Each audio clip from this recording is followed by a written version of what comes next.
So then, if you awaken from this illusion and you understand that black implies white, self implies other, life implies death, or shall I say, death implies life, you can feel yourself not as a stranger in the world, not as something here on probation, not as something that has arrived here by fluke, but you can begin to feel your own existence as absolutely fundamental. What you are basically, deep, deep down, far, far in, is simply the fabric and structure of existence itself. Let's suppose that you were able every night to dream any dream you wanted to dream. And that you could, for example, have the power within one night to dream 75 years of time, or any length of time you wanted to have. And you would naturally, as you began on this adventure of dreams, you would fulfill all your wishes. You would have every kind of pleasure you could conceive. And after several nights of 75 years of total pleasure each, you would say, well, that was pretty great. But now let's have a surprise. Let's have a dream which isn't under control. Well, something is going to happen to me that I don't know what it's going to be. And you would dig that and come out of that and say, wow, that was a close shave, wasn't it? Then you would get more and more adventurous, and you would make further and further out gambles as to what you would dream. And finally, you would dream where you are now. You would dream the dream of living the life that you are actually living today. That would be within the infinite multiplicity of choices you would have, of playing that you weren't God. Because the whole nature of the Godhead, according to this idea, is to play that he's not. So in this idea then, everybody is fundamentally the ultimate reality, not God in a politically kingly sense, but God in the sense of being the self, the deep down basic whatever there is. And you're all that, only you're pretending you're not.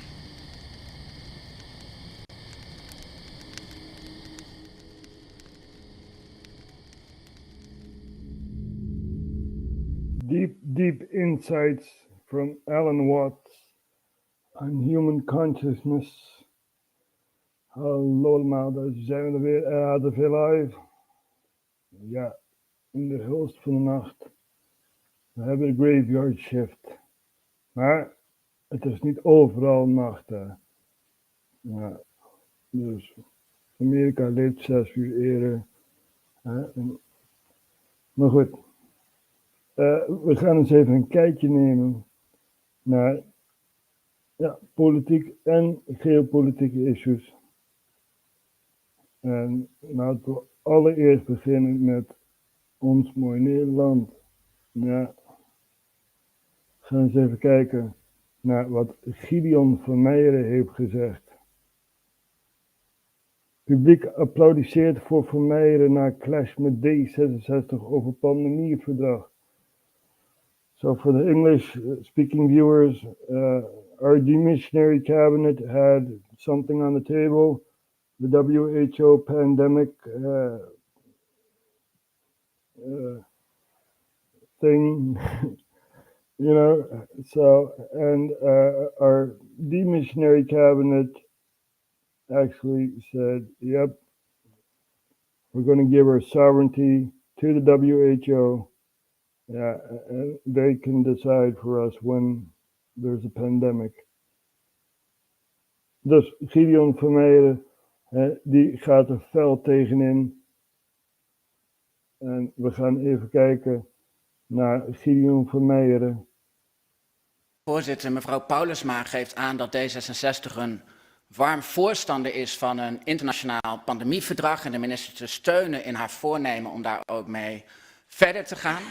En dat is haar goed recht, maar tegelijkertijd pretendeert D66 ook in ieder geval op papier een voorstander te zijn van democratie. En in een democratie kan het zo zijn dat de meerderheid van het Nederlandse volk iets anders wil dan dat D66 wil. En dat brengt me bij de volgende vraag. Als de meerderheid van het Nederlandse volk, waarvan deze Kamer een afspiegeling zou moeten zijn, niet wil dat de regering instemt met het pandemieverdrag, is mevrouw Paulusma het er dan mee eens dat de wil van het Nederlandse volk meer waard is dan de wil van D66 en de regering dus ook niet in moet stemmen met het pandemieverdrag? Ja, kijk, meneer Van Meijeren, de wil van D66 is niet bepalend. Wij hebben hier 9 zetels, de vorige keer 24. Iedereen heeft hier evenveel stemrecht en vertegenwoordigt zijn of haar achterban. Dat doet iedereen ook naar volle eer en geweten. Wij hebben daar een ander standpunt in dan de fractie van de heer Van Meijeren. Ja, dat is prima. Dat is hoe de democratie werkt. En wij zullen altijd anders, schat ik zo in, op moties stemmen dan de heer Van Meijeren dat zal doen. Dat is nou de kern van de democratie. Nou ja, interessant dat mevrouw Paulusma even wijst op de verschillende zetelaantallen, want ik heb ook goed opgelet. En een meerderheid van deze Kamer heeft uitdrukkelijk verzocht om vooralsnog niet in te stemmen met het pandemieverdrag. So the majority of the parliament said we do not want to cooperate with the World Health Organization, and our demissionary cabinet said, screw you guys, we are going to do that. This is what Gideon Vermeer is basically saying. Deze minister geeft aan lak te hebben aan die wil van de meerderheid en gewoon hiermee door te gaan. Dus de definitie van democratie die verschilt kennelijk niet, maar de uitwerking daarvan wel. Dus nogmaals de vraag, is mevrouw Paulusma het ermee eens dat de minister de wil van de Kamer, nadat daarover gestemd is en die wil tot uitdrukking is gebracht, die wil ook moet respecteren en niet de Kamer kan schofferen en die motie zomaar naar zich neer te leggen? Ja, voorzitter, weet u wat ik schofferen zou vinden? Als de minister een motie krijgt die vol staat met onjuistheden en daar de Kamer niet over informeert en door zou denderen, dat zou ik het schofferen van de Kamer vinden. Ja, wacht even. Het schofferen van de Kamer. Oké. Maar het schofferen van de bevolking, daar denk ik niet echt over na, hè? Nee. Van de Kamer.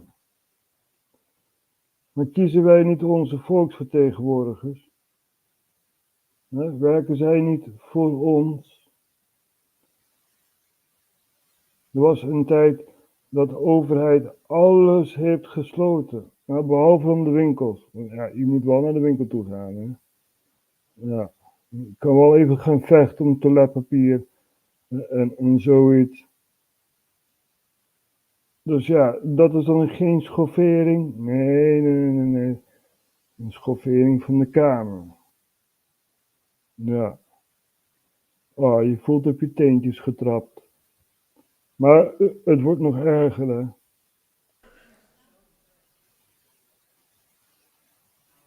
Nee, voorzitter, geen persoonlijk feit. Ik ga direct gewoon even in op de feiten die ze Goed, vertelt. de heer Van Meijeren continueert. Ja, voorzitter, het is niet aan mevrouw Paulusma om een waardeoordeel te hechten aan of zij het wel of niet eens is met de inhoud van een motie. Een meerderheid van de Kamer heeft gesproken. Een meerderheid van de Kamer heeft geoordeeld. En een meerderheid van de Kamer heeft heel uitdrukkelijk gezegd, dat was de strekking van de motie. Daar is de meerderheid van de Kamer mee akkoord gegaan om niet in te stemmen met het pandemieverdrag. De minister die schoffeert de Tweede Kamer door te zeggen, deze motie ga ik niet uitvoeren. Dat zijn de woorden van de minister. Hoe verhoudt het zich tot een democratische rechtsstaat waarin de regering dienbaar zou moeten zijn aan de Tweede Kamer? Minister betekent dienaar, een dienaar van de macht. Wij bepalen, de minister is onderdeel van de uitvoerende macht en heeft uit te voeren. En het kan niet zo zijn dat de minister zegt, ik ga deze motie niet uitvoeren. Dat is niet democratisch. Hoe beoordeelt mevrouw Paulusma dit? Zonder zich te verschuilen achter details die mogelijk niet zorgvuldig geformuleerd zouden zijn. De strekking van die motie is heel duidelijk niet instemmen met dat pandemieverdrag. Ja, voorzitter. Nee, ik zou willen vragen om geen geluid. Oh, het publiek applaudisseert. Oh, we voelen ons onveilig. Oh. So the public is clapping, as you heard, and all these parliamentarians, they feel unsafe. And, you know, the Speaker of the House says, guys in the audience, please, don't clap. Paranoid politicians in the Netherlands. Geluiden te maken op de publieke tribune. Mevrouw Paulusma is aan het woord. Ja, volgens mij was dit dezelfde vraag als daarnet en dan zou mijn antwoord exact hetzelfde zijn, meneer Van Meijeren. Nou ja, voorzitter, dan moet ik helaas constateren dat de regering uitdrukkelijk en schaamteloos zegt de wil van deze volksvertegenwoordiging te negeren. Dat deze regering zegt de motie niet uit te voeren, dat is niet. So basically he's talking about the demissionary government, right? We will get a new government.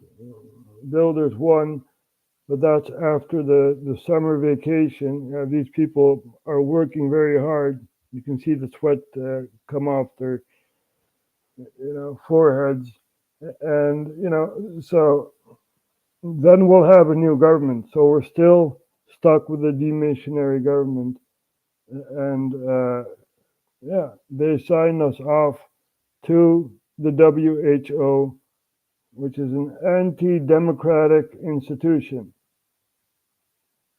Ondemocratisch, dat is antidemocratisch. En als mevrouw Paulusma zegt, daar steun ik de minister in, dan is die D in D66 zeer misleidend en zou het veel eerlijker zijn om die D te vervangen, bijvoorbeeld door een extra 6. Dank u wel.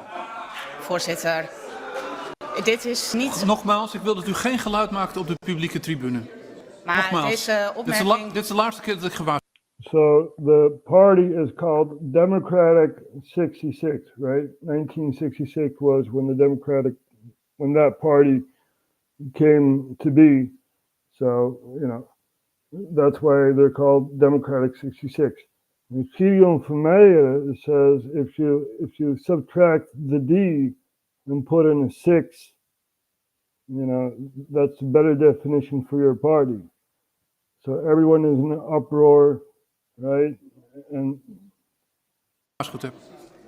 Mevrouw Paulusma geeft antwoord. Ja, deze laatste opmerking raakt echt kant nog wel, voorzitter. En dit vind ik ook echt heel onacceptabel. Want dan heb je blijkbaar je verlies te nemen omdat je het debat niet wint. En dan ga je... Oh, this is unacceptable. My party is not 666. No. We just work for the World Economic Forum, right? Yeah, which is against the will of the population. You are not in power anymore. Mevrouw Paulusma, of hoe heet ze, die zit niet meer aan de macht. We hebben verkiezingen gehad. Je bent in een demissionaire status en toch druk je dat door met D66. Devil 66, right? Not Democratic 66, it's Devil 66. And these people are selling off the Netherlands. It's becoming a totalitarian country, basically. Well, it basically is, but it's becoming more totalitarian. Zo'n opmerking maken en dan weglopen. Zo voeren we in dit huis het debat toch niet? Als je net een heel verhaal hebt gehouden over de waarde van de democratie. Dat vind ik echt schaamteloos, vind ik dat. De heer Krul, voorzitter. Schaamteloos. Wat ik schaamteloos vind is dat je onze soevereiniteit weggeeft aan een ondemocratisch instituut zoals de World Health Organization. So she says like it's shameful. What I feel shameful is that you give our sovereignty to the World Health Organization so they can decide when a Chinese farts in the Netherlands. Oh, no, there's a pandemic. Yeah. It's like, what? What, really? Voorzitter, punt van orde. Mevrouw Paulusma wou nog Ja, iets zeggen, maar. geloof ik. A point of order. Now this geezer is a fan of the Democratic 66, so he's saying it's also shameful what Gideon van Meijer said. Subtract the D and put in a 6. Wow. Shameful. Van orde, het is hier vorige week gegaan over verwijzingen en insinuaties in dit huis. Dit is een zeer verwerpelijke associatie die hier gemaakt wordt. En ik ga u toch vragen als voorzitter om ook daarbij stil te staan en niet enkel... Maar wacht even, wat is dan een associatie dat gemaakt wordt? Gideon heeft alleen gezegd, als je een D verandert in een 6, dat komt dichter bij jullie partij. Ja, wat voor associatie is dat dan? Het is een duivelsteken. Maar goed, ik vind het een beetje een vage insinuatie wat deze meneer hier zo heeft. Ja. Wat er zich op de tribune afspeelt, want deze vergelijking richting een politieke partij gaat echt alle sporen te buiten. En ik wil daar zelf ook nog wat over zeggen. Voor de gang. Ik vind dat niet alleen onacceptabel van een collega in deze Kamer, maar deze... He called my party 666. Unacceptable, it's unacceptable. This is not how colleagues, interact with each other. We're supposed to agree on all sorts of stuff, right? That's how the democratic system works, according to them. Yeah. Your globalist ideas. Deze collega weet ook wat er daarna gebeurt. En dat schaadt dit huis. Dat doet wat met de veiligheid van Kamerleden. En ik vind dat echt onacceptabel. Ja. En ik vind ook dat u daar als voorzitter op in mag grijpen. Op dit punt, mevrouw Keizer? Ik vind meneer Bosma als voorzitter een foute gast. Ja. Die zit niet in de goede positie. Als voorzitter moet je objectief zijn. Het is heel moeilijk om dat te gaan doen, want je hebt allerlei partijen die druk op jou zetten. Nee, je moet objectief zijn. Je moet luisteren naar wat er gezegd wordt. Onze soevereiniteit wordt weggegeven, meneer Bosma. Door een demissionaire kabinet. Ik heb er ook wat op te zeggen, hoor. Het is mijn land. Het is mijn land. Jullie werken voor ons, hè. Snap je dit? Ja, ik vind het ook buitengewoon ongepast wat hier net gezegd werd. Ik ben het fundamenteel oneens met mevrouw Paulusma, maar een dergelijke vergelijking, dat doe je gewoon niet. Nee. Meneer Van Meijeren, u hoort het breed gedragen gevoel waar ik graag bij aansluit. Ik verzoek u om dat niet nog een keer te doen. Voorzitter, ik wil graag dat de heer Van Meijeren terugneemt. Ik verzoek eigenlijk om uw woorden ook terug te nemen. Voorzitter, ik neem helemaal niets terug. En het enige waar ik afstand van neem, dat is die walgelijke insinuatie dat Forum voor Democratie zou aanzetten. So the Speaker of the House is saying you have to take back those words that you just said. And Gideon says, nope, I'm not going to do that. Ja. Het is juist die schoffering van de democratie die leidt tot het wantrouwen. Het is die schoffering van de democratie die leidt tot onvrede. Dat is voldoende. En daarmee zet D66 Nee, het is voldoende. Ik heb u verzocht om te reflecteren op uw woorden. Dat heeft u niet gedaan. Ik heb u gevraagd om die woorden terug te nemen. Dat doet u ook niet. Wat mij betreft daarmee de kous af. Ik heb verder geen maatregelen hier tegen te nemen. Maar ik vind het geen juiste zaak. Mevrouw Agema wellicht nog. Ja, even voor de volledigheid. Ik neem hier ook afstand van. We bestrijden elkaar hier met woorden en argumenten. En niet met... Ik neem er afstand van.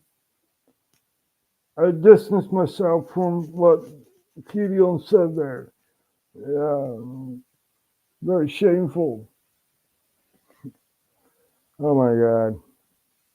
Now, what's shameful is that you give away our sovereignty to an institution. That is shameful. Met valse insinuaties. Nou, bij deze. Mevrouw Thiele, ja. Plus 1, en ik heb uw waarschuwing gehoord naar de tribune, maar we hebben nog een heel debat te gaan. Ik zou het ook plezierig vinden als u wat dat betreft ook de veiligheid van het debat en daarmee ook van de debatterende Kamerleden kan. So here we have a paranoid politician who's like, we're not safe. You heard the audience clap, you know, you heard them say something. You heard the plebs say something, so we're not safe. You know, and as Speaker of the House, you must secure us more, and this and that. You know, it's like, what the hell? Garanderen is wat veel, maar het gevoel bekruipt mij toch dat hier wordt gespeeld met inderdaad valse insinuaties, nare beschuldigingen en ook met reacties vanuit de tribune. En dat, nou ja, wat mevrouw Paulusma zei, dat is niet goed voor het debat en ik hoop dat u daarop in kan gaan. Ja, nou, ik heb zojuist de laatste waarschuwing gegeven aan de publieke tribune. En als dat nogmaals tot instemming of andere geluiden leidt, dan zal ik de publieke tribune laten ontruimen. Maar voorzitter, ik neem aan dat de waarschuwing aan de collega ook consequenties heeft. Ja, meneer Van Meijeren. Ja, voorzitter. Mevrouw Thiele die is hier op een hele nare manier de suggestie aan het wekken dat er een gevaar uit zou gaan van de mensen op de publieke tribune. De publieke tribune zit vol omdat mensen... So there's like this suggestion, right, that the public is like dangerous, but Gideon is saying they're there because they're concerned that the government is giving away our sovereignty. Bezorgd zijn over hun vrijheden en over hun rechten die op het spel staan. Ja, en omdat zij zich niet langer gereed... Maar dat moeten ze wel doen op een manier zonder geluid.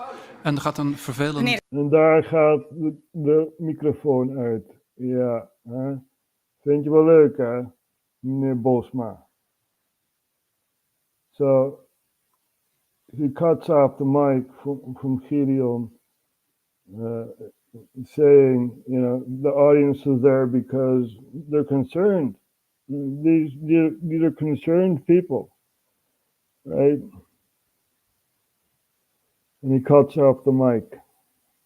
Voorzitter, door mevrouw Paulusma, dit gaat nu echt alle grenzen te over. Ja, ik heb duidelijk gemaakt over hoeveel in deze zaal, als mede ikzelf, over de woorden van heer Van Meijeren, denk ik heb voorgesteld dat hij zijn woorden intrekt. Dat doet hij niet. En hij doet er nog een schepje bovenop. Wat zegt u? Hij doet er nog een schepje bovenop. Nou, vandaar dat ik ook zijn geluidje heb uitgezet. Mevrouw Keizer, ik zet hem weer aan. Ik vind dit dus naar mensen die kijken, maar ook naar mensen op de publieke tribune. Er worden hier dingen gezegd, waardoor mensen ook meegaan in verhalen die niet waar zijn. Er worden hier dingen gezegd,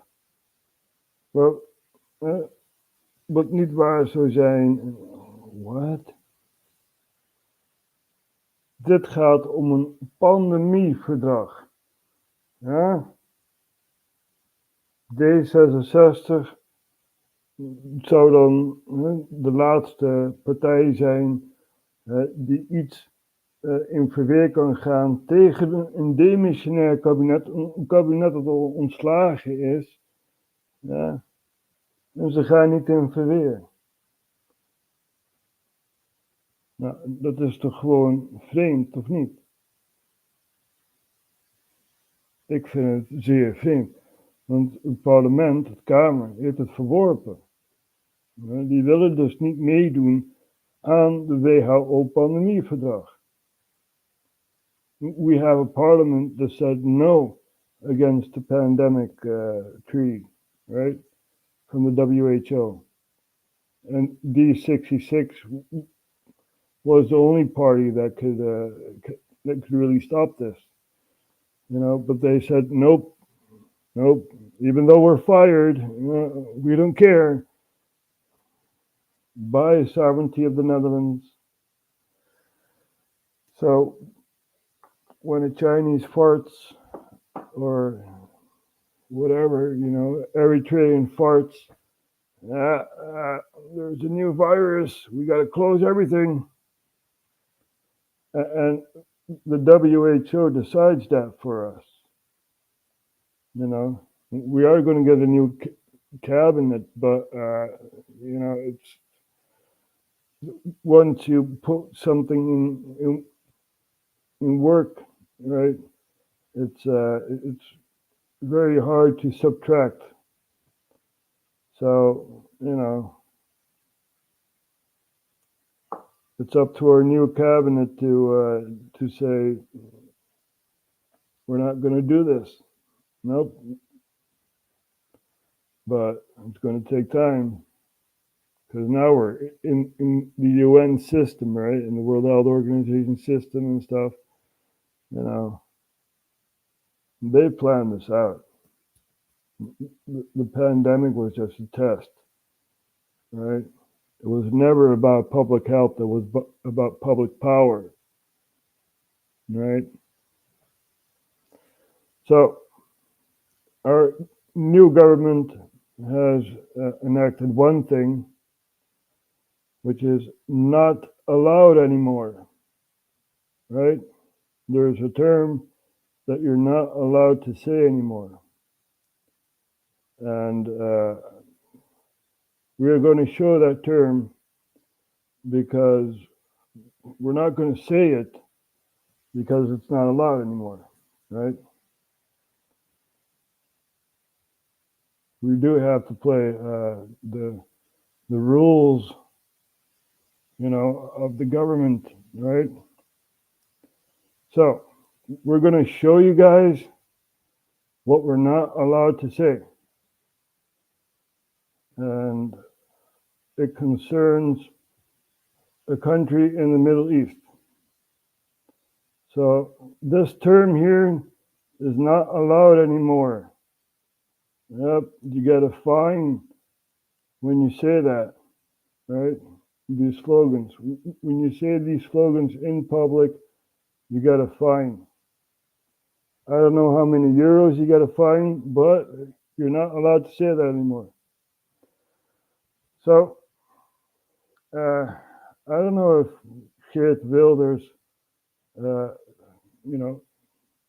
drives through the country, but we have a lot of rivers that connect to the sea, right? So if I would use this derogatory term, right? If I would use that and put it in Dutch context, would I still get a fine, right? So we're going to show you guys the Netherlands. Haven't done that yet. So here we have our beautiful country, the Netherlands, right? And we are streaming live from Maastricht.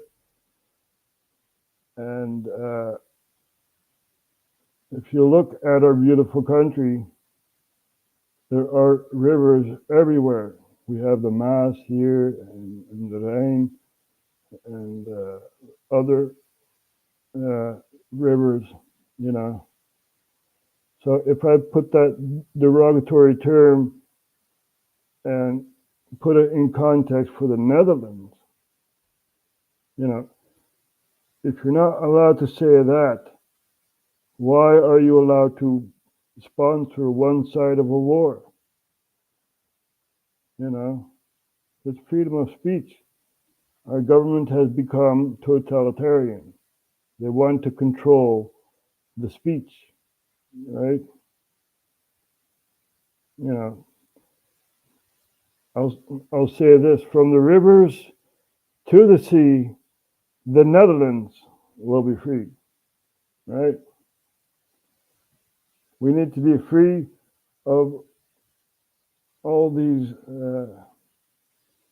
politicians that decide for us, right? All these people in power that we so-called vote for, They're all a bunch of hypocrites and liars.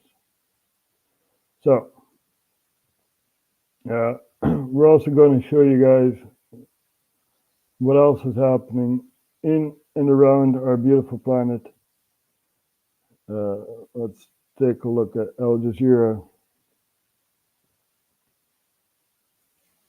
and see what Qatar is telling us, right? Because Al Jazeera is from Qatar. And we're going to put that on the map. There we go. There we have Qatar in the Middle East. And they are not allowed to broadcast in Israel anymore, right? That's a very concerning thing. Anyway,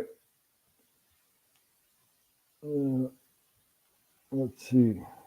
Al Jazeera, here we go. Let's see, Bangladesh, Palestine solidarity. Young people gather in Palestine solidarity.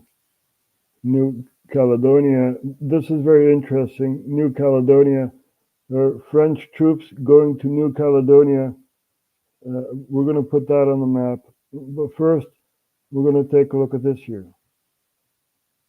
Of New Caledonia's capital, Noumea, protesters are still in control and promising to fight on. We won't give up until they withdraw the text they are about to vote on. No, we won't give up, even if we have to die for it.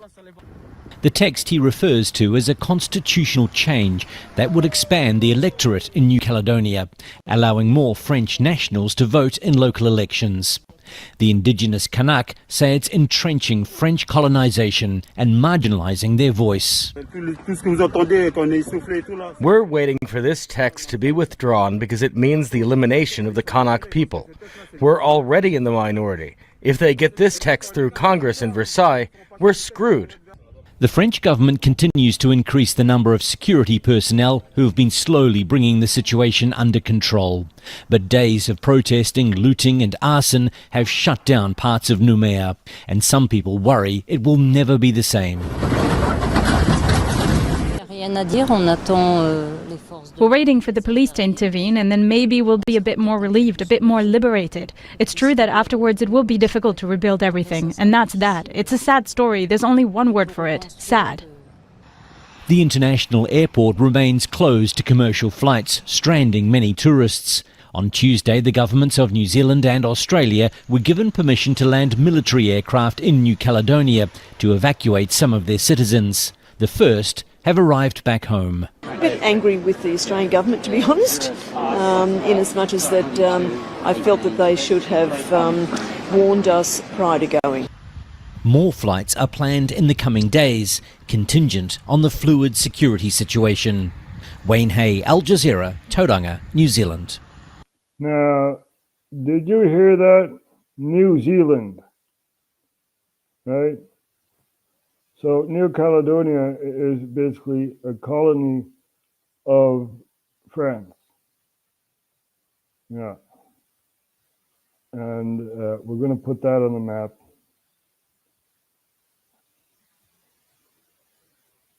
So you guys have a perspective here. So here we have New Caledonia, right? And this here is the capital city, Niamey, or something like that. Anyway, let's see how far New Caledonia is from France, right? I'm going to zoom out.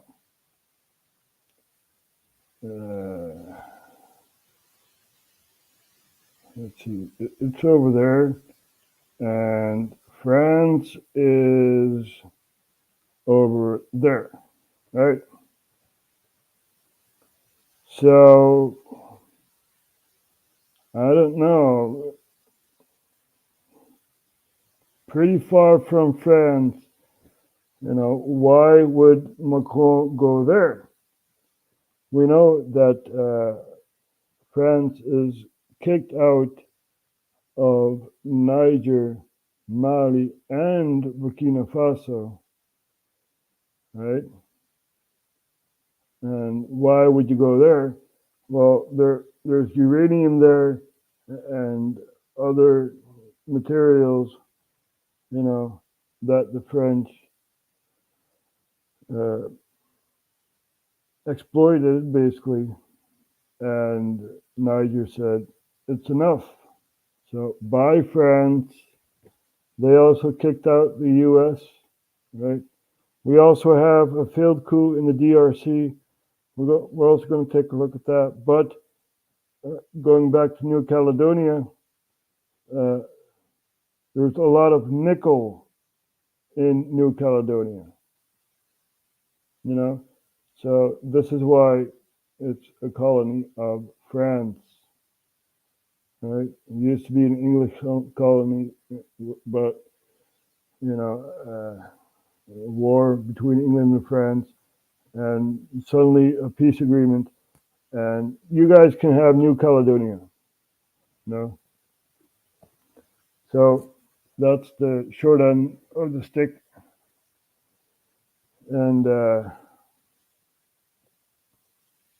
now they're exploiting it for nickel and also trading it with Australia and New Zealand and other parts of other countries.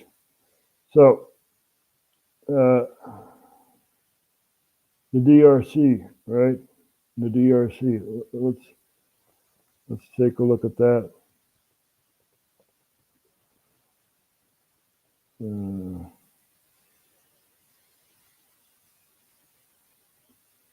Oh, I'm still on the map. So the DRC, which is in Africa, here we have the DRC, a failed coup attempt, and we're going to take a look at that in a moment.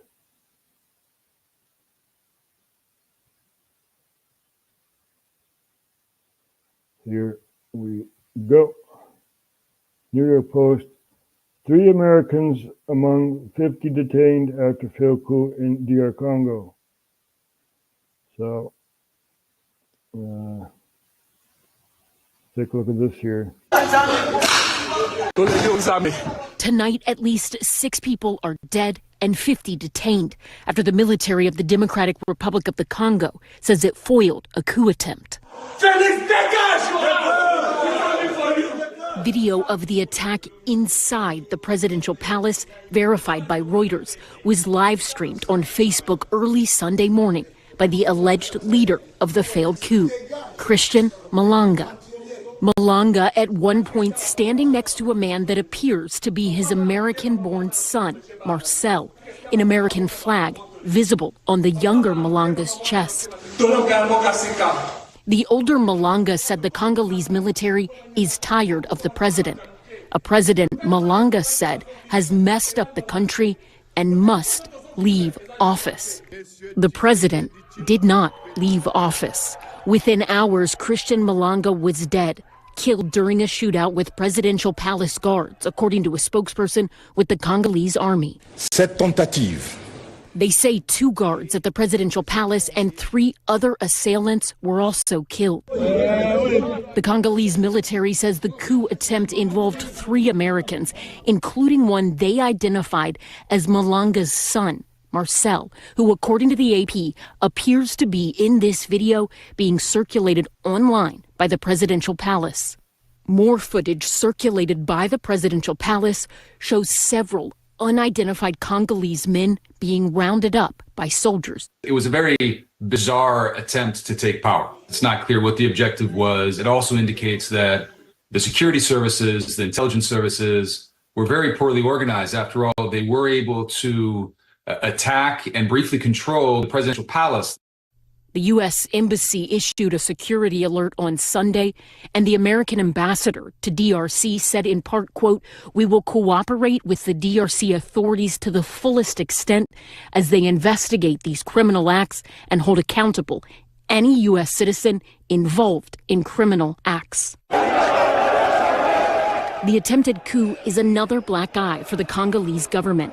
President Felix Tshisekedi was re-elected for a second term back in December, but opposition parties called the results a sham and demanded a rerun. The government dismissed allegations of fraud and ultimately rejected calls for a rerun of the elections. All right, Ellison Barber joins us now live on set. So Ellison, what more do we know about... Ja, daar kunnen we het zien, mensen. Congo zegt Amerikanen betrokken in een gefaalde coup.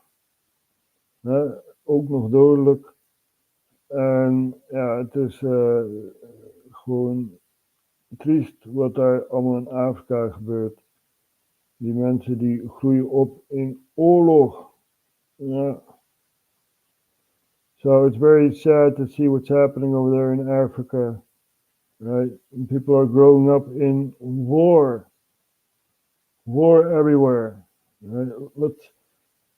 Let's put Africa back on the map, and let's trace all the countries which are being destabilized, right?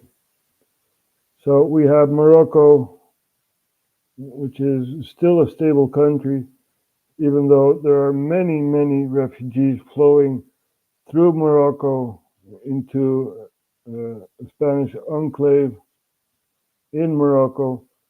And, we have Algeria, which is also still a stable country, even though there are some skirmishes here and there. Tunisia also, well, not really stable. They had the revolution, but it's kind of died out, right? We've shown it. That guy that set himself on fire and stuff, and yeah, but that revolution has died out, right? The Arabic Spring, and anyway, Libya is a hellhole. You have two factions. You used to have more factions, but now you have two, which is a general in Benghazi who's still basically in power over there. And you have a coalition in Tripoli.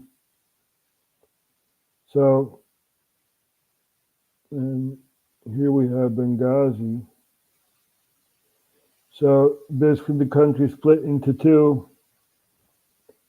And I don't know, unification is going to be very, very hard. We may even see East and West Libya in the near future. So Egypt is also stable, right? It's these other countries that are concerning, such as Sudan, Chad, even though they had elections, and there is a peaceful transfer of power, but still, it's an orange zone, put it that way. Niger is also orange, Mali orange, Mauritania, not much news there. The rest of Africa, Mali, Burkina Faso, and Niger are kicked out of ECOWAS, right? Because they had their separate coups over there. And basically, it's a destabilized region over there. We also have the Democratic Republic of the Congo, which, also have their coup. Gabon also had a coup, right? We haven't put a spotlight on Gabon lately, but, so I would not want to live in Africa. Does not surprise me that there's such a migrant, flow to Europe, because there's nothing in Africa, right? Only war and hunger. And I feel sorry for those countries. You know, they have so much potential,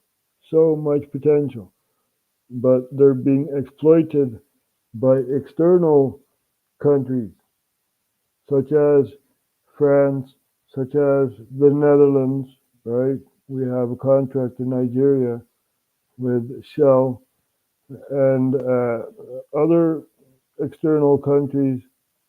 We are keeping them poor. And we're also, you know, providing the internal struggle. This is why Libya had to fall, right? It's the gate towards other countries to destabilize them. So we have that going on. And we also have the Middle East, which is still, you know, from dark red is now light red, right? It's still very dangerous to be there. We have the Houthis attacking the south of Israel. There's a harbor over there. You know, many missiles landing over there. You know, even Iraq is fighting against Israel. We have Lebanon. That is basically the front line. You know, northern parts of Israel are basically, all these settlements are gone, basically. You know. So it's very, very sad to see that all these countries cannot live together peacefully. And that's because one country says we are above all these other countries, right? We are democratic, blah, blah, blah. But we see the cabinet of Netanyahu, you know, that is going to collapse basically because Benny Gantz, who's now minister of, I don't know, but he's in the cabinet. He put an ultimatum against Netanyahu, and we have the ICC that has an arrest warrant for Netanyahu. So let's see if we can find that.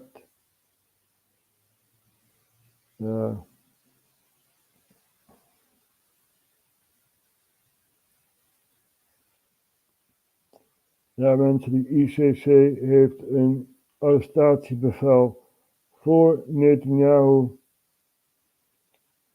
Ja, Poetin doet er ook aan mee. Hij heeft ook een arrestatiebevel. Dus we gaan even hier naar kijken.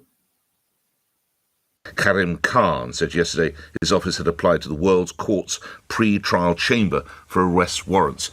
Here's a little of what he said. I have reasonable grounds to believe, on the basis of evidence collected and examined by my office, that Israeli Prime Minister Benjamin Netanyahu and Minister of Defense Yoav Gallant bear criminal responsibility for the following international crimes committed on the territory of the State of Palestine from at least the 8th of October 2023. The crimes include starvation of civilians as a method of warfare, willfully causing great suffering, serious injury to body or health or cruel treatment, willful killing or murder, and intentionally directing attacks against a civilian population, as well as crimes against humanity of extermination and or murder, persecution, and allegations of crimes of committing other inhumane acts. Response from Benjamin Netanyahu in a video posted on social media last night. Mr. Khan creates a twisted and false moral equivalence between the leaders of Israel and the henchmen of Hamas. This is like creating a moral equivalence after September 11th between President Bush and Osama bin Laden, or during World War II between FDR and Hitler. Alonso Gurmendi is lecturer in international relations in King's College London's War Studies Department and joins me now. Well, my listeners and everyone's thinking, what happens now? What is the likelihood that any arrest is going to take place? Good morning. Good morning, Nick. Thanks for having me. Well, as to the what happens next, right now, the prosecutor has requested these arrest warrants, and they need to be approved by the pretrial chamber. And once they are, then they will be enforceable in all 124 members of the ICC. What? The likelihood is very, very small. Right? Put it that way. Because America can also veto this, and, you know, then it's like, buy ICC arrest warrant, buy, you know. It's always the big country protecting the small one, right? So, but who knows? Who knows? There are elections coming up, and we know that Mr. Trump, who's also in the majority lead, right? We're also going to show that. He's a fan of Israel and doesn't have concerns over the Palestinians. So who knows? Who knows how the political field will be in a few months, you know. So we're going to take a look at the liberal hive mind. They have lots of cool videos to see what's happening over there in the US. So they had this one video where they showed lots and lots of Americans on the streets giving support to Trump in New York. Hey guys, welcome to the Liberal Hive Mind, a channel solely focused on exposing the abundant hypocrisy of the left. You can love Donald Trump, you can hate Donald Trump, but if you're being honest, if you're an honest individual, you simply cannot deny the fact that this man is a trailblazer. Donald Trump is changing the game. He's doing things no Republican has done for a very long time. You know, we have all these rhino clowns like Mitt Romney and others who talk about all the damage that Donald Trump is doing, all the damage he's doing to the Republican Party. Irreversible damage. Where do we go from here? But I'm scratching my head, very confused, wondering what damage? All I see are historic trends. You know, it's no secret the Republican Party has had a black voter problem for as long as I can remember. Well, who would have thought that a controversial business mogul / reality TV star, that Donald Trump would be the one to turn it all around, to change the tides, to make history as the first Republican in modern history to actually make strides with black voters and to change the electoral landscape, possibly for years to come. The reality is, Donald Trump continues to make history. The electoral landscape is evolving and evolving fast. Today's focus once again in New York, this time in the South Bronx. We got some stuff to get into, so let's roll the tape. Alright folks, so it all started off in Harlem, and we all remember what happened there. We love Trump! We love Trump! We love Trump! We love Trump! We love Trump! You know, who would have thought a Republican presidential candidate would make a showing in Harlem and get that kind of welcome, that kind of praise? Something is obviously happening. And it's not just in Harlem, it's also in the South Bronx. Take a look at what happened just the other day.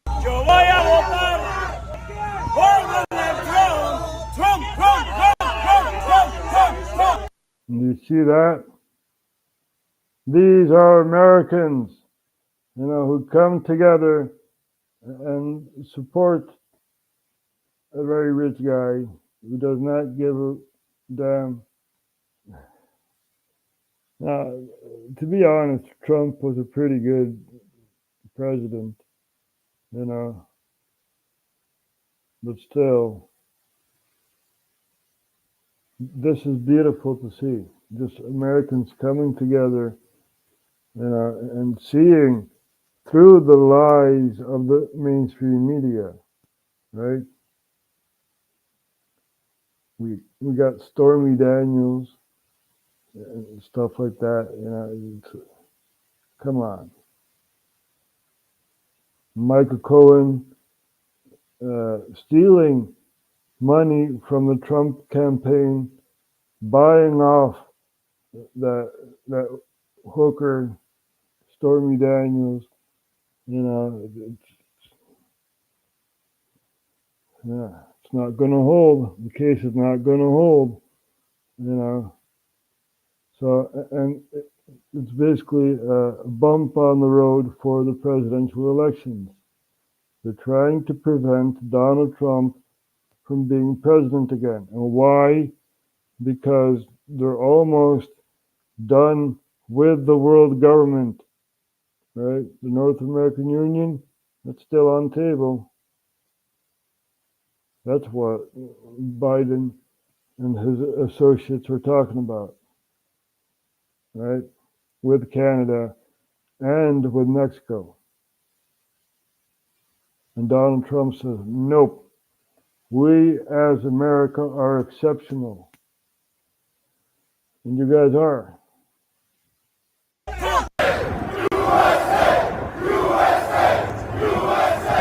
USA.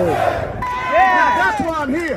As a black man, I'm standing here right now and I'm telling every black American, if you continue to support the Democratic Party, which is anti-black, you're a damn fool. I am extremely proud to say that I will be voting for Trump in November. This will be the first time that this has been brought to the South Bronx. You have been freed from the shackles that held you back, right? You're off the plantation and you see freedom. And the first guy you see is Donald Trump, lending out a hand, you know.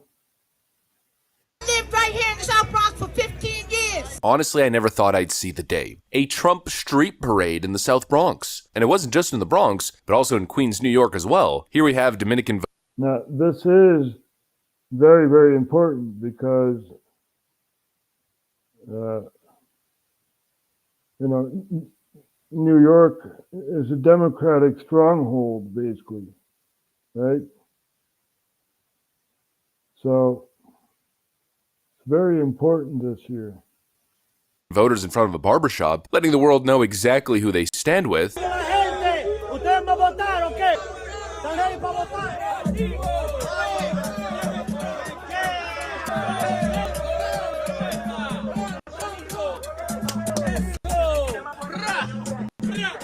This is what pro-America, anti-Biden.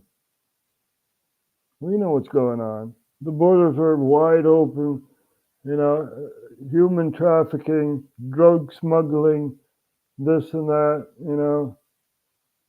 People are being killed by cartels. Marjorie Taylor Greene actually said something to Biden in the lines of say her name, right? I forgot her name, you know, but it's not that I'm dement, but you know, there's so much going on in the world. Let's see if we can find that video. Say her name there. Marjorie. There was this girl who got shot at the border. I believe it was Arizona or something, right? Here we go. I'm told my predecessor called members of Congress and the Senate to demand they block the bill. He feels political win. He viewed it as would be a political win for me and a political loser for him. It's not about him. It's not about me. I'd be a winner. Not really.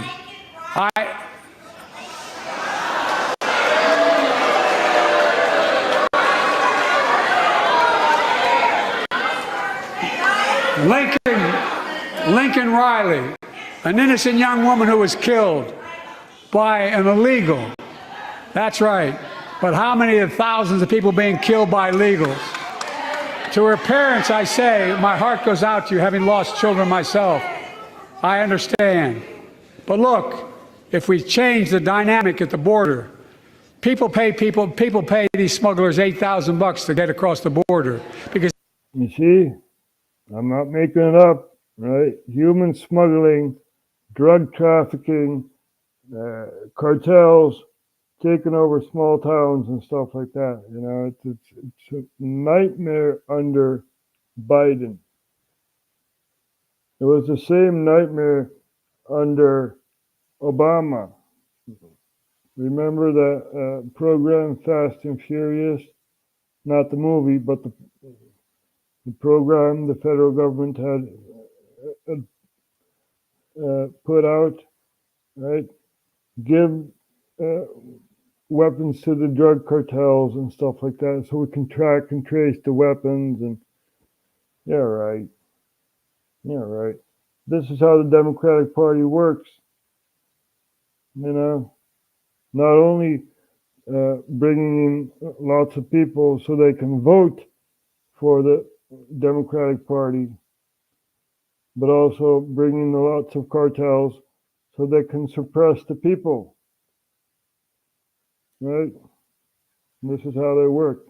And they can also use presidential powers, executive power, to ask the United Nations, for example, to come into Chicago or other cities, you know? And this is how they're trying to take over. So it's alarm bells must be going off when you are an American. You're under attack. You've been under attack for years and years and years. And, you know, Donald Trump is not the answer. Nope. Not even Robert Kennedy. Nope. You are the answer, right? You need to get involved in politics so you can kick out all these people. You know, it's your country. You need to be aware of what's going on in the United States. Now, we love Marjorie Taylor Greene, though, because she was in a fit with, what's her name?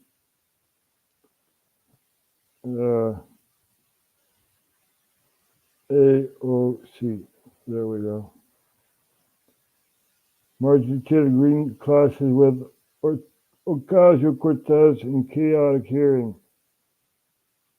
Oh, baby girl, don't even play with me. No, don't play with me. It's like watching two cats fight each other.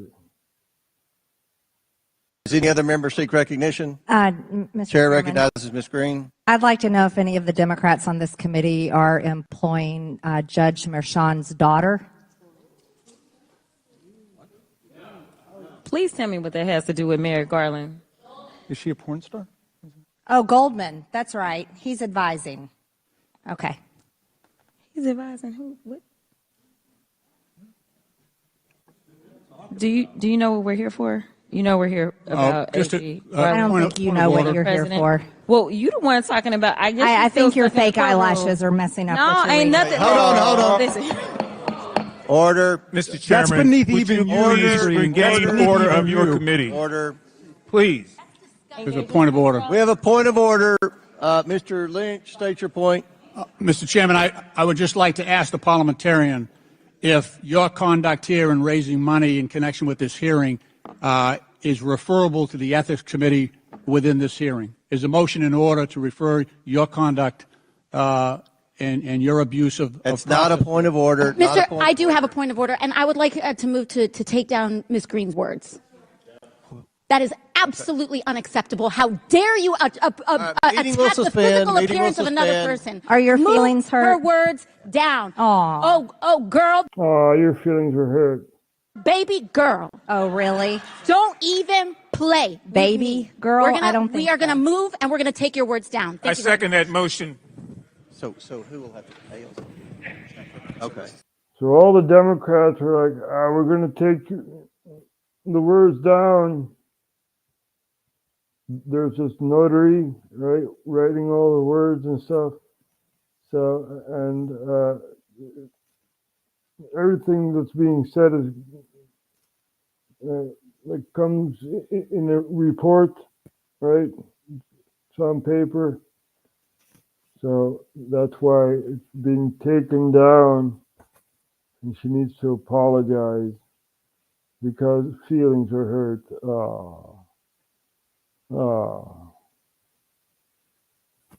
In the old days, right, the days of yore, American politicians had guns and stuff like that, you know? And now all my feelings are hurt. No. It's like, what? I believe it was like Andrew Jackson or something. He was offended by someone, and he actually had a pistol duel, you know? Walk 3 paces, turn around and shoot. That's how politics was solved back then, you know, and now it's like, oh, my feelings are hurt. My feelings are hurt.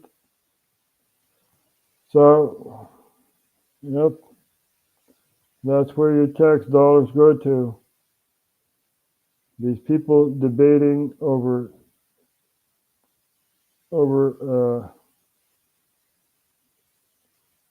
a judge and stuff like that. You know, it's like, what? This has to do with the judge in Georgia, I believe, who has a daughter who has a case on Donald Trump and stuff like that. So it's very complex. But the people in Parliament are talking about it. And Marjorie Taylor Greene wants to know if there's connection with another judge, right? So, let's see. We have someone from America watching, Michelle Bell. Maybe she can better specify what this is all about. So, what else do we have? There's so much happening in the world, you know. Lionel Nation is also very interesting to watch, right? Let's see if he's live. Upcoming. No globalist ghoul, Klaus Schwab, is out of the World Economic Forum. We're going to take a look at this here. Very interesting. He used to be a talk show host and a lawyer, and now he has his own YouTube channel. Dear friend, have you ever seen anyone better from central casting than Klaus Schwab? Is there anyone that you have ever seen, been around, been exposed to, like Klaus Schwab, who is stepping down, stepping away, leaving? And if you believe that bullshit, that somehow that means something, you're not paying attention. If ever there was the consummate evil, if ever there was a personification of every ghoul and Hollywood from Max Shrek, not what's his name, Max, you know, the Desperado, what's his name, Max Shrek, or what the hell is his name? You know what I'm talking about. He's ghoulish. He's a ghoul. He's perfect. He's the consummate evil. And der Stefan who talks like this, you will eat the bugs. And you will like the bugs. And you will like the bugs. You will have nothing. You won't care what you eat. And now I'm going to give you my friend my little successor, Fräulein, well, maybe not so much anymore, but Fräulein Greta Thunberg. How dare you? I could be at school. Eat your bugs and shut up. You will eat the bugs, and you will like it. Rules for thee, but not for me. We can eat the bugs, and they can eat meats and stuff like that. It's really really amazing. We have to save the planet, so we need to eat the bugs. But bugs are also a part of our ecosystem. When there aren't any bugs, there won't be any birds. And no birds, no cats, and no cats, no dogs, no. The whole ecosystem will fall apart. And we also have windmills and stuff like that, chopping off heads of birds. That's supposed to be eco-friendly. You will like the bugs, and you will like the fact that we will own you. Everything. I see nothing. I hear nothing. How dare you? How dare you? You've taken my life. Good God, how dare you? When Greta Thunberg came out with the how dare you, I was going nuts at first. The worst thing, and my beloved wife, you have no idea. You have no idea the hell I put her through. When I kept saying, when Diamond and Silk or Saddles and Dust or whatever it was called, bless their hearts, they were these two. Basically, I don't know what they were, but they were nice. They were, Trump and two black sisters. One died. Now I don't know if it's Silk, Diamond, or if it's Ann Silk. I don't know who's left. But anyway, when they were there and they were a part of this thing, I was saying, what exactly is the thing that people love about them? And that was it. That's all she said. And President, I mean, what a gig. Well, Lionel, there was a time, right, when professors and scientists and trailblazers, they were the rock stars. They were the rock stars. Sir John Franklin, right, the Northwest Expedition. They were the rock stars. They were the explorers. But now, if you just shake your behind, up and down, a bit bouncy, and, have a cat in your clip dancing, then you're the rock star. Right? When you're talking about worldly issues, what's happening in other countries, right? Then it's boring and no one hardly ever watches and stuff like that, unless it's something concerning the country you live in, right? So times change. Times change. And if you want to see a personification of evil, you can watch Batman Returns, right? Oh. And Batman is confronted by the Penguin, and let's see if we can find that. There we go. Things change.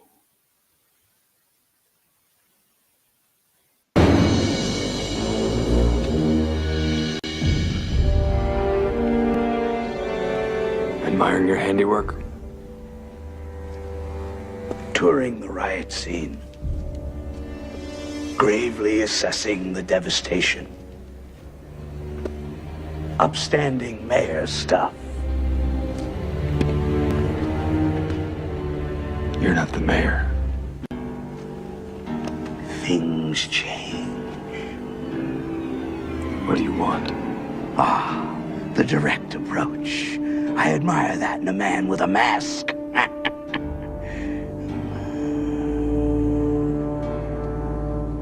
That is a personification of evil. Right? The Penguin, Joker, and even Catwoman. Even though you have to be a comic fan, right? But very, very interesting. You don't really think you'll win, do you? Things change. There you go. Things change. Yep. Things change. At least when you want to change. Right? There has to be a motivation behind it. And my motivation is for every country to be free. Right? My motivation is to stop war and people like Madeleine Albright, even though, she's dead. But, it's the thought that counts. Right? We need to confront these globalist people who say the death of 500,000 Iraqi children was worth it. You're talking about people. You're talking about lives. Very sickening and very concerning that such people are in power.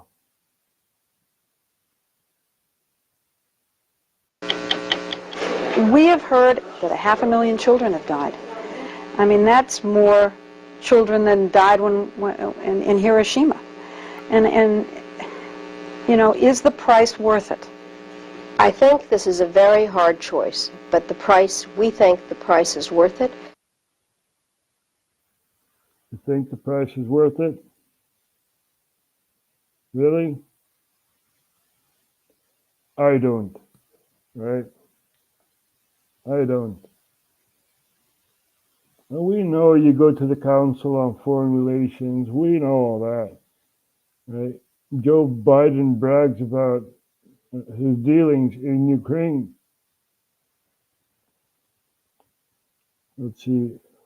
Joe Biden brags about Ukraine. Here we go. So there was this Ukrainian prosecutor watching over a company, and then he saw that the son of Biden basically was the executive of that company, and he wanted to investigate that. And Biden, as vice president, said, "We're not going to give you money unless you fire the prosecutor." There was another $1 billion loan guarantee. And I had gotten commitment from Poroshenko and from Yatsenyuk that they would take action against the state prosecutor, and they didn't. So they said they were walking out to press conference. I said, "No," I said, "I'm not going to, or we're not going to give you the $1 billion." They said, "You have no authority." So the U.S. has a loan guarantee, $1 billion. Last you gave $61 billion. But this was back in the Obama era, right? He was vice president back then. Going to another country saying, "We got a lot of money here. If you want that money, you got to fire this guy." "No, you're not going to fire him. Well, I'm going to leave. Bye." "Oh, you're going to fire him. Okay, here's the money." You're not the president. The president said. I said, call him. I said, I'm telling you, you're not getting $1 billion. I said, you're not getting $1 billion. I'm going to be leaving here. And I think it was, 6 hours? I looked, I said, I'm leaving in 6 hours. If the prosecutor's not fired, you're not getting the money. Oh, son of a bitch. Got fired. And they put in place someone who was solid. Someone who was solid. Someone who did not look at your son's dealings. Right? We know what's going on. We know the game is rigged. Right? We know. So, what else does Al Jazeera give us? Let's see what we can close off with. We already have shown the Iranian president, let's see this here, Germany coup plot trials begin. There was a coup plot, at least that's what the German government says, and some people were arrested and put on trial, basically. And now the trial is beginning. So that's pretty interesting. But this is top bill. Will ICC action deepen Israel international isolation? That's a prime thing on our radar, right? This is because of the Israel-Gaza war. We want the war to stop. So let's take a look at this here. No elections during war. So Russia had elections and they started the war, right? No, wait a minute. The war was started a lot earlier, right? Was during the Yanukovych period, the Maidan, 2014. We know what's going on. Zbigniew Brzezinski saying it's a swing state, right? It can swing towards Europe or Russia. We know what's going on. So Zelensky, even though Biden is saying you're fighting for democracy and stuff like that, Zelensky says no elections.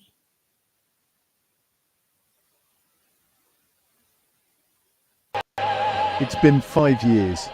5 years since a fresh-faced Volodymyr Zelensky became president. In peacetime Ukraine, that would mean now is the end of his term and fresh elections. But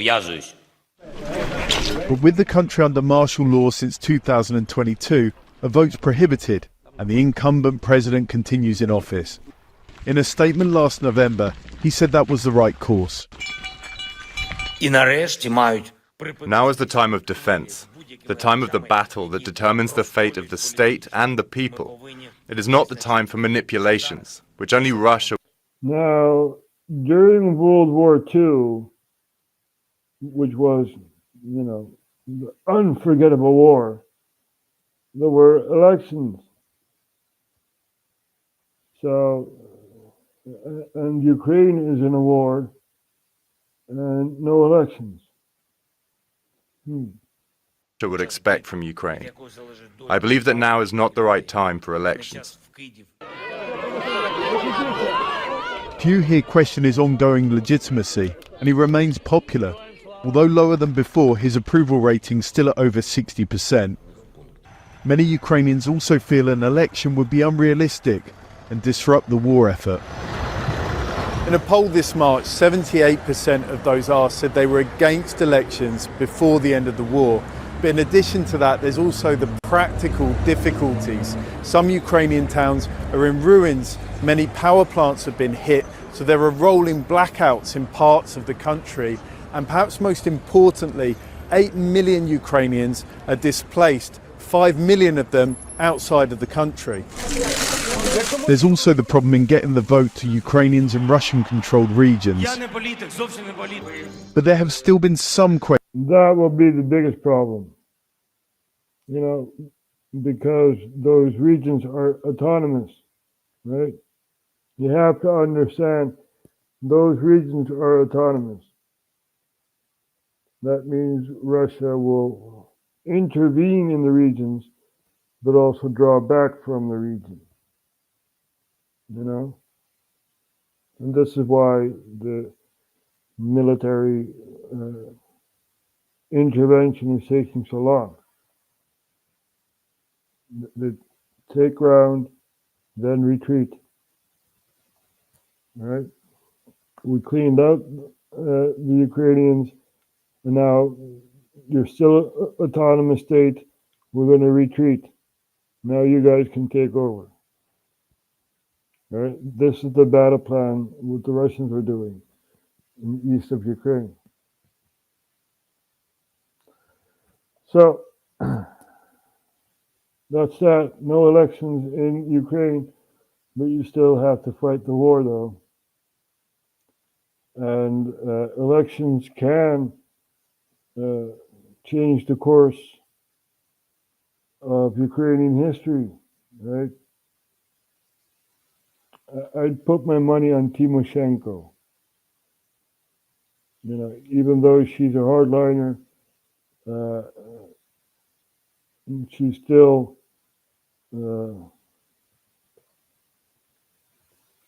let's see if we can find Tymoshenko. There you go. Here we have Yulia Tymoshenko, who used to be a president, and during a corruption trial, she was put in prison, and this was under Yanukovych, which was why Yanukovych was not very popular, and she has outlived her sentence and is now back in Parliament. So we're going to take a look at this here. And she also wants the reins of power in Ukraine. Sentenced Tuesday to 7 years in jail. The trial was widely condemned in the West as politically motivated. It took hours to read out the verdict, but Tymoshenko herself wasn't willing to wait it out to have her say. She stood up and addressed reporters in the courtroom even as the judge was still speaking. Don't give up. Keep on fighting, and we shall overcome the authoritarian regime through your efforts. I'm with you. They will not stop me. We will fight to defend my honest name in the European Court. The ruling also barred Tymoshenko from occupying government posts for 3 years after the completion of her prison term and slapped her with a fine equivalent to $190 million. Her daughter Evgenia and husband Alexander, co-defendants in the case, sat by her side as the verdict was handed down. She claimed it was written by her longtime foe, President Viktor Yanukovych, comparing his rule to that of a late Soviet dictator, Joseph Stalin. Tymoshenko had helped drive Ukraine's Orange Revolution, which derailed Yanukovych's first presidential bid. But it was her approval of a natural gas contract with Russia in 2009 that landed her in trouble. The court found she exceeded her authority in signing it. On Tuesday, the area outside the court building was flooded by riot police as supporters and opponents of Tymoshenko held competing rallies. Soon after the verdict was handed down, a crowd of her angry backers clashed with police, but they were quickly pushed away. You see, this is what happens. This is the first terror in Ukraine, and the paranoia grows bigger and bigger. You got Russian connections, and blah, blah. So then radicals come in power in 2014 and try to ethnically cleanse Russian-speaking Ukrainians and stuff. So this is all happening, and this is one part of the terror. the big divide that is now occurring in Ukraine. So, but she's back in Parliament and wants power, I guess, So I put my money on her when there are new elections in Ukraine. So we've shown quite a lot for now. And let's see. I was really thinking. Yeah, this was way back, when Yanukovych was still in power. And this was why Yanukovych was not very popular. So, we're going to close off with Samson, of course. And I don't care what Facebook says, because every time I play the song, it's like Meta does not own the song. But who cares? You can still watch this on YouTube.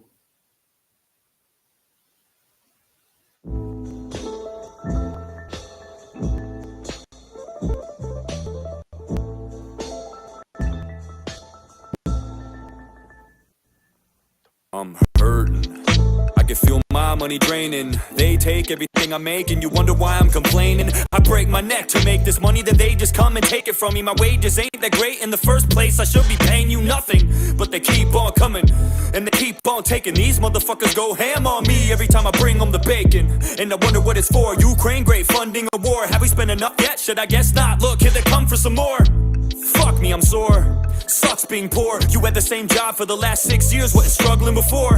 Back when Trump was in office, fuck all the junk that they called him. I never saw any of the shit that people always said he was. It was nonsense, I ain't even trying to ride him either. I'm just saying you gotta admit that shit was fine when he was the leader. It was fine when he was in charge. I never saw bills as high as they are. I never got chills just literally thinking about filling up my car. It shouldn't be that way. I don't care about Russia or Ukraine, but I do care about my own country. Is that insane? I care a lot about all the tons of money that we're paying, because it's mine, not yours, and I'm the one that feels the pain. I get taxed on my fucking ass for every dime I make. It'd be fine if they would spend my money wisely, but no way. It'd be great if they would take it and pay for important shit that benefited you and me, and not just wage wars with it. And where the fuck are all the liberals? I thought you stood against this shit. I thought the war machine was your enemy. Now you're friends with it? Now you wanna go to war? Now you wanna fight? Now you wanna pick sides in a feud where everyone is white? Now you wanna get involved and go and blow a person up? I'm just saying, I'm surprised this altercation ain't diverse enough. No one deserves this stuff. I just don't believe the tears you weep. Countries where brown people get bombed every day. I don't hear a peep, you fucking hypocrites. Thought the race thing was your shtick. I thought as long as white people were involved, you don't give a shit. Those are your words, not mine. I'm just wondering why. Why do we have endless money for them and none for Hawaii? Why is it every time Zelensky needs a loan from someone, we're the only ones that give it to him like we owe him something? We got issues of our own here at home that no one's discussing, and they keep growing cause no one in power is gonna do nothing. We're stuck. How the fuck we gonna help somebody else when we can't even reach inside our own pockets to help ourselves? We could allocate that money to our own people in different ways, to clothe and feed and bathe and let them know it'll be okay. We could definitely do that. Don't tell me it's not that simple. People overcomplicate this and make it some fucking riddle like can't just feed everyone. Are you insane? You know how much that costs? Way less than we've sent to Ukraine. I know that for sure. You don't have to be a mathematician or a foreign relations expert to figure out that division. You don't have to draw a graph to see it would cost a fraction to solve half of the problems we have and stop them from happening. I'm just saying, what kind of fucking world we living in? So many billions we've given them. When's Europe chipping in? When we gonna start splitting and stirring up the dividends and begin telling other nations it's your turn to lend a hand? Listen, I don't think Ukraine deserves any of this, but I also don't think Zelensky is as great as they said he is. I don't believe the media when they blurt shit on their shows. knows you'd have to be naive to think this dude's as pure as driven snow. No one is, especially when you run a nation, dog. Your morals are compromised the minute that you take the job. So I don't trust Zelensky, Putin, Biden, or anyone. I don't think any of them give a fuck about all us little ones. All the people of Russia, all the people of Ukraine, most of the people of the USA probably feel the same. We don't want this shit, it's only the elites that do. They line their pockets, they profit from this, but not from me and you. Quite the contrary, in fact, we pay for it with our lives and money. They take chunks of everything we make, and soldiers die for nothing, so they can gain some more power and keep their banks fat. And all we get, fuck yeah, it makes me mad. Fuck yeah, I get upset. We're constantly ignored. Why the fuck I gotta pay for this? I don't want this war. How the Pentagon have $6 billion unaccounted for, but when I do my taxes, I'm afraid to be $1 short. I'm afraid I'll go to jail. I'm afraid I'll do some time if I don't pay you back the money that you wasted. That was mine. I can't keep quiet anymore. It's impossible to shut up. I'm sick and tired of being responsible for all your fuck-ups. But the question is, what we gonna do about it? There's never a plan of action. All we seem to do is shout it, and I'm guilty of it too. Always bitching and complaining, never walking, always talking, always lipping off and saying I'ma do shit, but I don't. And to be honest with you, that's the reason I don't make a lot of songs, and that's the truth. I'm sick of bumping my gums. I'm tired of flapping my jibs. Something needs to be done, and I don't know if rapping is it. We need a real solution, but we need to get together first, because unless we're all in this as a whole, it'll never work. However, what do I know? I'm just a moron with a pen, but there's power in numbers, and there's more of us than them. The table is tilted, folks. The game is rigged, and nobody seems to notice. Nobody seems to care. Good, honest, hard-working people, white collar, blue collar, doesn't matter what color shirt you have on, continue to elect these rich cocksuckers who don't give a fuck about them. They don't give a fuck about you. They don't give a fuck about you. They don't care about you at all, at all, at all.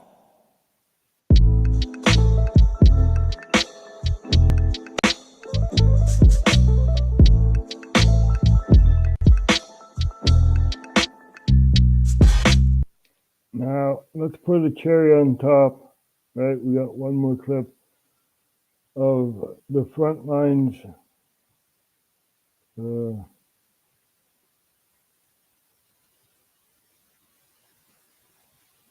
we go. Battle report. Allow me to give you the latest battle report. These are all of the significant events leading up to May 8th. Everything that's happened in the Gaza war, which, as you all know, does not...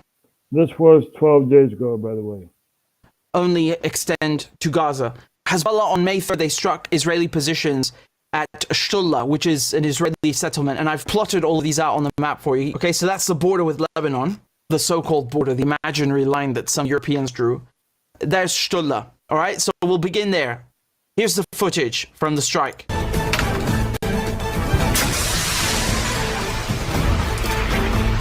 These are AGGMs, okay? So anti-tank guided missiles.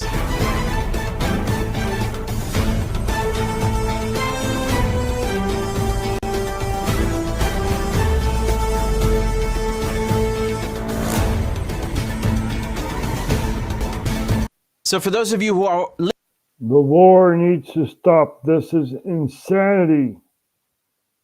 Right? You guys are neighbors.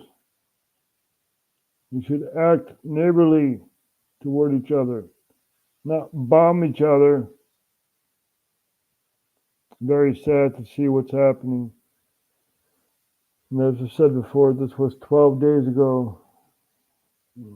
Lots are shifting on the battlefield and stuff. So, very sad to see. When will this insanity stop? It's up to you and me. I did my part, now you do yours. I thank you all for watching, sharing, and subscribing.